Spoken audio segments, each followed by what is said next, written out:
আর এই যে আজকে একটা জিনিস দেখাবো, এই যে বাদাম, ঠিক আছে, এই যে চীনা বাদাম, ঠিক আছে, এটাকে চীনা বাদামই বলে। তো যাই হোক, এই চীনা বাদামের দাম হচ্ছে 670 ভাট, ঠিক আছে, 670 ভাট। আর এই দিকে আছে এই যে খোলা খোলা যে এই কাজু বাদাম, সেই কাজু বাদামও রাখা আছে।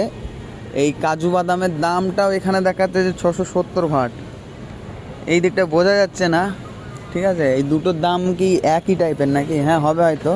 এটা কিন্তু গোটা, হ্যাঁ, এটা গোটা কাজু বাদাম, আর এটা কিন্তু খোলা কাজু বাদাম, ঠিক আছে।